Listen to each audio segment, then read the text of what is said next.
हाय दोस्तों, कैसे हैं आप लोग। दोस्तों, आज के टॉपिक का नाम है प्रेशर।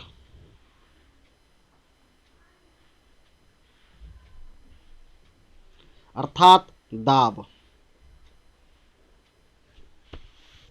दोस्तों, ये एग्जाम के व्यू से बहुत ही इंपॉर्टेंट चैप्टर है। हर साल इस टॉपिक से एग्जाम में प्रश्न देखे जाते हैं। सो दोस्तों, आइए देखते हैं इस प्रेशर चैप्टर से क्या क्या क्वेश्चन बन सकते हैं। चलिए शुरू करते हैं।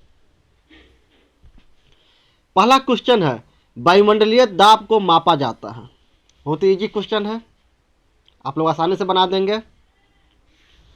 वायुमंडलीय दाब को किस चीज़ से मापा जाता है, किस उपकरण से मापा जाता है? लेक्टोमीटर, बैरोमीटर, हाइड्रोमीटर, हाइग्रोमीटर या उपर्युक्त में एक से अधिक या कोई भी नहीं।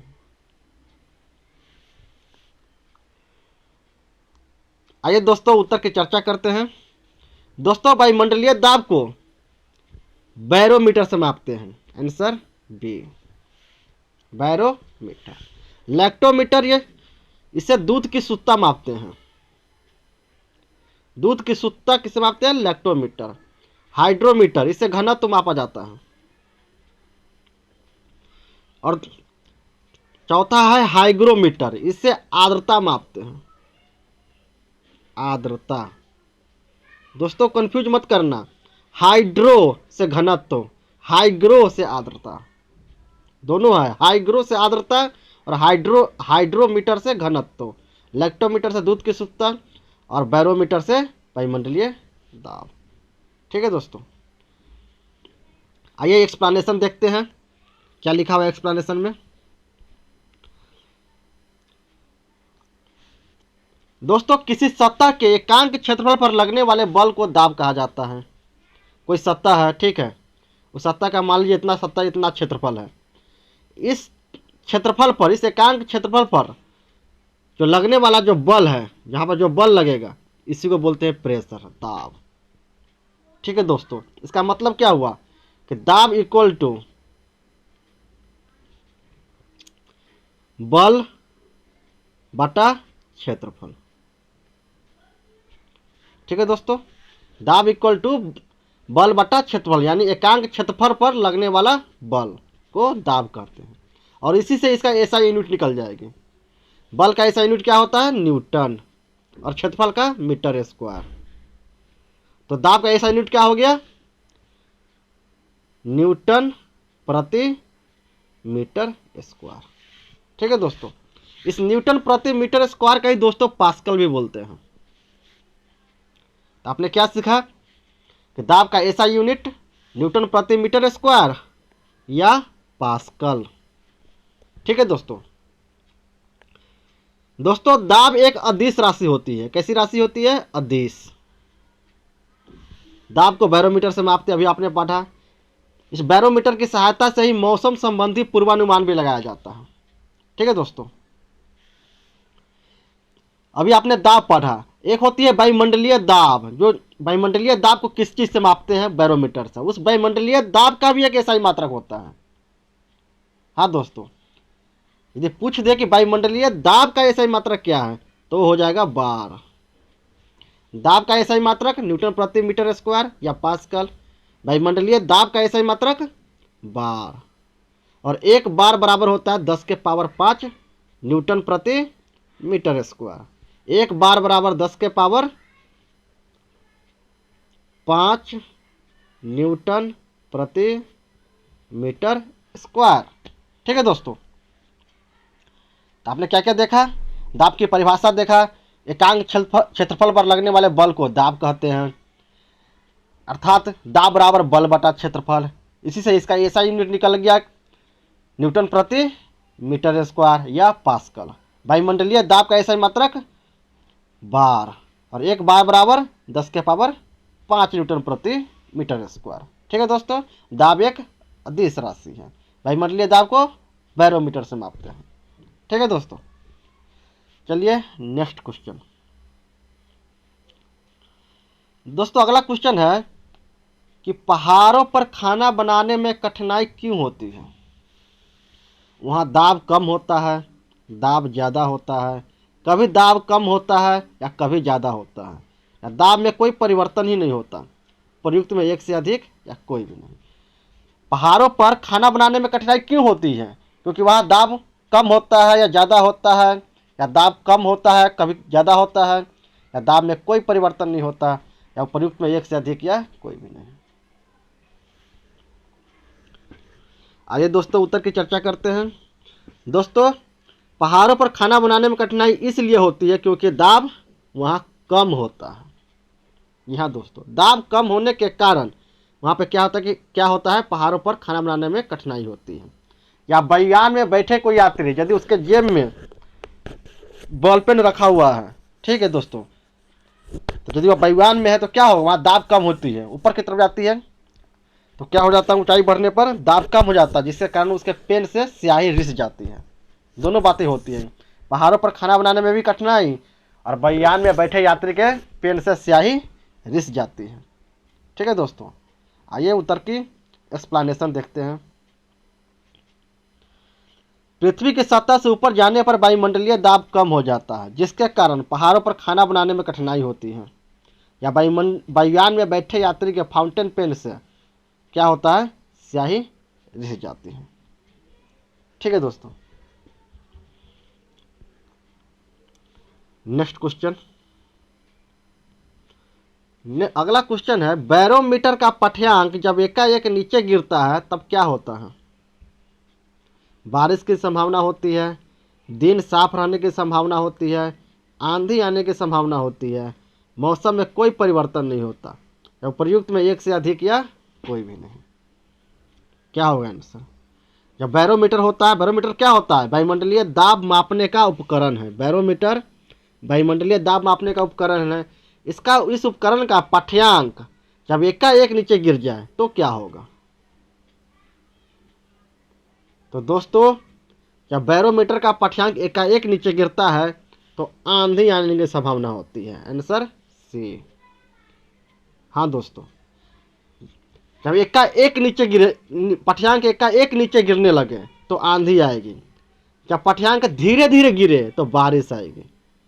ठीक है दोस्तों, जब पाठ्यांक धीरे धीरे ऊपर की तरफ चले तो दिन साफ रहेगी। ठीक है दोस्तों, आइए एक्सप्लेनेशन देखते हैं।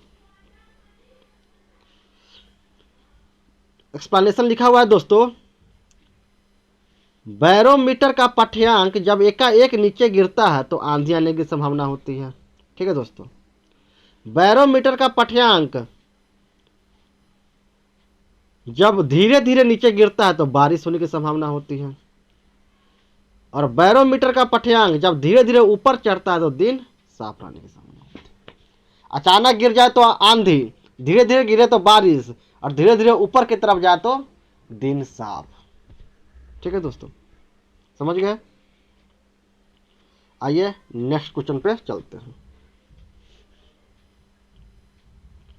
अगला क्वेश्चन है, घनत्व अधिक होने पर द्रव का दाब क्या होगा?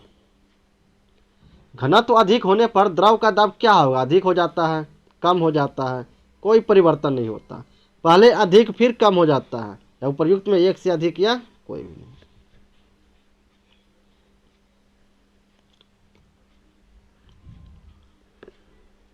आइए दोस्तों उत्तर की चर्चा करते हैं। दोस्तों, जब घनत्व अधिक हो जाता है तो उस द्रव का दाब भी अधिक हो जाता है। ठीक है दोस्तों, जब घनत्व अधिक हो जाए तो द्रव का दाब भी अधिक। ठीक है दोस्तों, यहाँ पे दाब का एक सूत्र दिया हुआ है, एक रूल दिया हुआ है, एक फार्मूला दिया हुआ है कि दाब इक्वल टू एच गुने डी गुने जी।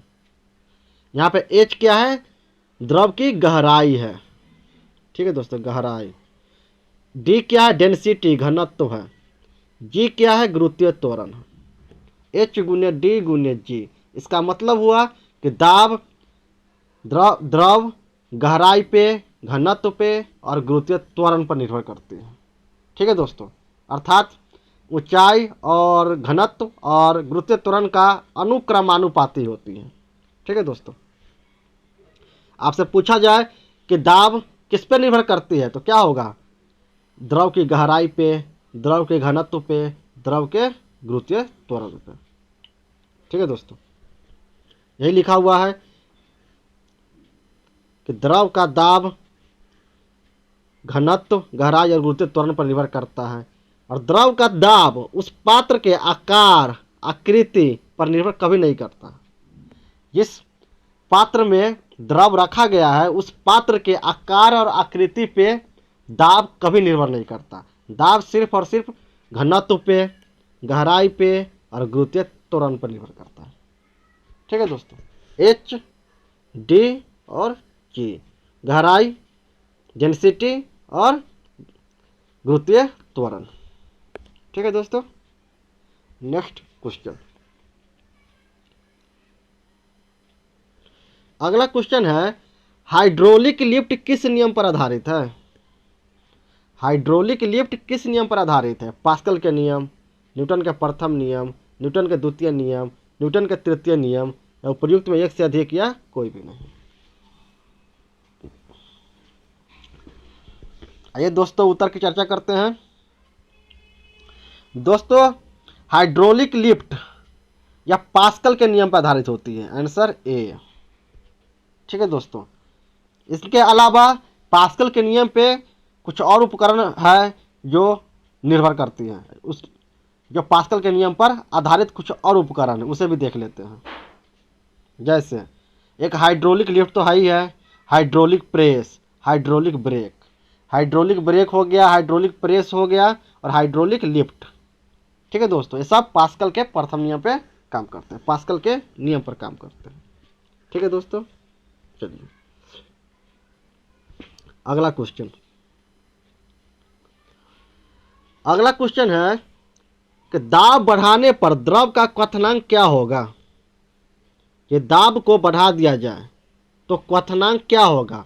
बढ़ेगा, घटेगा, अपरिवर्तित रहेगा, या पहले घटता है फिर बढ़ता है, या उपर्युक्त में एक से अधिक या कोई भी नहीं। आइए दोस्तों उत्तर की चर्चा करते हैं। दाब बढ़ाने पर दोस्तों द्रव का क्वथनांक हमेशा बढ़ता है। ठीक है दोस्तों, यदि दाब बढ़ेगा, दाब बढ़ेगा तो क्वथनांक हमेशा बढ़ेगा। ठीक है दोस्तों, दाब बढ़ेगा तो क्वथनांक हमेशा बढ़ेगा। ठीक है दोस्तों, यही लिखा हुआ है, क्वथनांक पर प्रभाव, सभी द्रवों का क्वथनांक दाब बढ़ाने पर बढ़ जाता है। ठीक है दोस्तों, चलिए अगला क्वेश्चन और लास्ट क्वेश्चन है आज के वीडियो का। ठीक है दोस्तों, क्वेश्चन है कि दाब बढ़ाने पर मोम का गलनांक क्या होगा? यदि दाब को फिर से बढ़ा दिया जाए तो मोम का गलनांक क्या होगा? क्वथनांक तो हमेशा बढ़ेगा, ये तो आपने देख लिया। अब गलनांक, मोम का गलनांक क्या होगा? गलनांक पे क्या प्रभाव पड़ता है? बढ़ जाता है, घट जाता है, अपरिवर्तित रहता है, या पहले घटता है फिर बढ़ता है, या उपर्युक्त में एक से अधिक या कोई भी नहीं।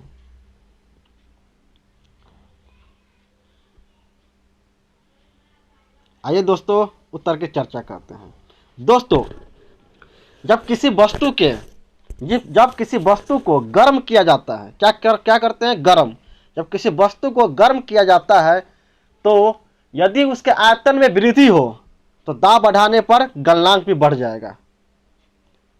जी दोस्तों, क्या सुना है आपने? यदि किसी वस्तु को गर्म करने पर उसके आयतन में वृद्धि हो तो दाब बढ़ाने पर गलनांक भी बढ़ जाएगा। यदि किसी वस्तु को गर्म करने पर उसके आयतन घट जाए तो दाब बढ़ाने पर गलनांक घट जाएगा। आयतन में वृद्धि होने पर गलनांक भी बढ़ेगा दाब बढ़ाने पर, और आयतन में कमी होने पर दाब बढ़ाने पर गलनांक कम जाएगा। ठीक है दोस्तों, तो इसका उत्तर हो जाएगा कि दाब बढ़ाने पर मोम का गलनांक क्या होगा? बढ़ जाता है, क्योंकि मोम को जब गर्म करते हैं तो क्या होता है? उसका आयतन बढ़ जाता है। जैसे देखिए, गलनांक पर प्रभाव, गर्म करने पर जिन पदार्थों का आयतन बढ़ता है दाब बढ़ाने पर उनका गलनांक भी बढ़ जाता है। जैसे मोम, जैसे घी। घी को गर्म करते हैं तो क्या होता है? घी थोड़ा सा डालते हैं तो गर्म करने पर क्या होता है, चारों तरफ फैल जाता है। तवा पे डालते ही, कढ़ाई पे डालते ही क्या होता है, फैलने लगता है। इसका आयतन में वृद्धि हो गई तो दाब बढ़ाने पर इसका गलनांक भी बढ़ जाएगा। ठीक उसी प्रकार से मोम को भी गर्म करने पर उसका आयतन बढ़ जाता है, इसीलिए उसका गलनांक भी बढ़ जाएगा। कब? जब दाब बढ़ेगा तब। ठीक है दोस्तों। फिर गर्म करने पर जिन पदार्थों का आयतन घटता है, ठीक है, दाब बढ़ाने पर उनका गलनांक भी घट जाता है, जैसे बर्फ। ठीक है दोस्तों। बर्फ को यदि गर्म करेंगे तो उसका आयतन घट जाता है, इसलिए दाब बढ़ाने पर उसका गलनांक कम जाएगा, जैसे बर्फ। बर्फ का गलनांक कमता है दाब बढ़ाने पर, क्योंकि गर्म करने पर उसका आयतन घट जाता है। ठीक है दोस्तों। दोस्तों आज के लिए इतना ही, फिर मिलते हैं नेक्स्ट वीडियो में। वीडियो अच्छा लगे तो वीडियो को शेयर कीजिए, लाइक कीजिए, सब्सक्राइब कीजिए। तब तक के लिए धन्यवाद। जय हिंद, जय भारत।